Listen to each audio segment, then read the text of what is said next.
Hello my French friends, greetings from lockdown London. I hope you're all staying safe during these tricky times and just as importantly staying happy.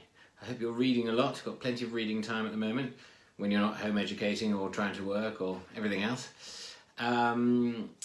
Anyway, as a bit of fun, my French publishers thought it would be fun if I answered a few questions about Helen Grace, about the series, and a little bit about myself too. So here goes.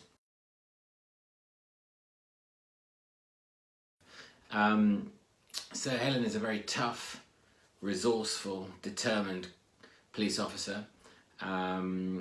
She never thinks of herself, never has any fear for herself, always puts her body on the line in order to bring the bad guys, the serial killers, to book. So she's very much a strong modern woman, a modern heroine, I guess. But she's also a cursed character in my mind because she's seeking something that she will never achieve, which is absolution. She wants to atone for her sins, the sins of her past, which were explored early on in the series.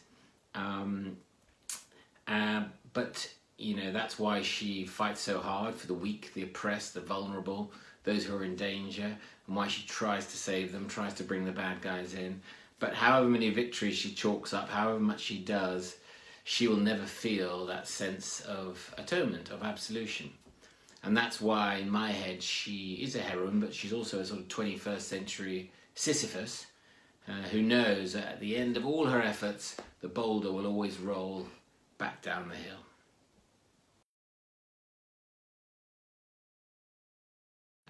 Well, because of the sadomasochism, the S&M element, I often joke that she's inspired by my wife, that you have to write about what you know.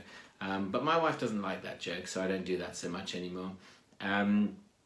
So was she inspired by someone? No, not really. I think the closest you could get to any inspiration was the fictional character of Lisbeth Salander from the Dragon Tattoo books. I loved her when I first read her. I thought she was the most interesting protagonist I'd ever read in a novel. She's so sort of complex, so nuanced, so hard to describe. You know, is she a goodie, is she a baddie, is she straight, is she gay?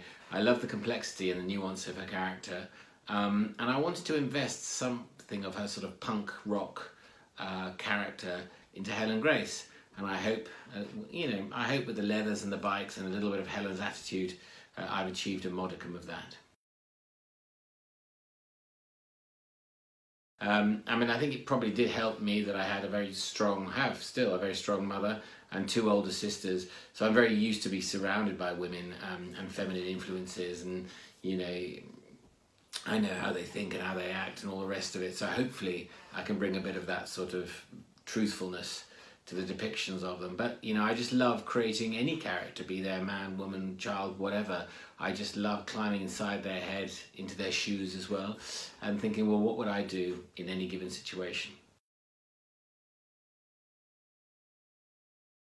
When I first sat down with Penguin, my British publisher, I pitched them the first 7 books in the series because I had great ambitions for Helen. I could see how her stories would play out.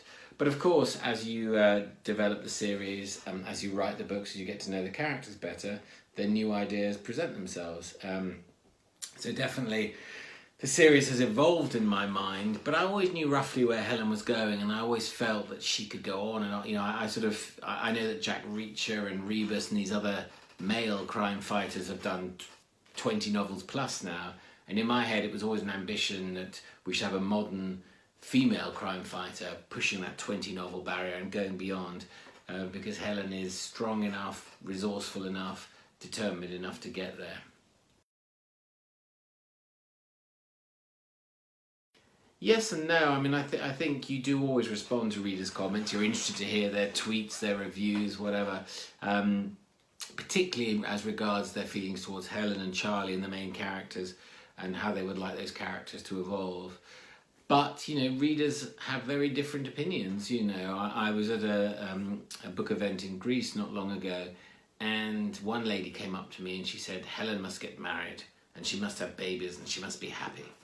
And she talked to me at some length about that and why that was important. And then she moved off, and the next lady came along in the queue and she said, Helen must never get married. It would be a complete betrayal of her character. So everybody's reaction to work and books is subjective and is contradictory. So you can't be governed by readers, but of course you're always interested to hear their reactions and their opinions on your work. And that's a tricky one because you love them all in different ways. The one you're writing now, you're sort of obsessed with and can't quite sort of put down. But the first one, Stram Gram, was very important to me. That was very exciting. I think probably my personal favourite is book 6, which in English was hide and seek, because I just love the concept of a serial killer in a prison. It's so macabre, the idea of being stuck behind bars with a serial killer, that I just loved every minute of that book.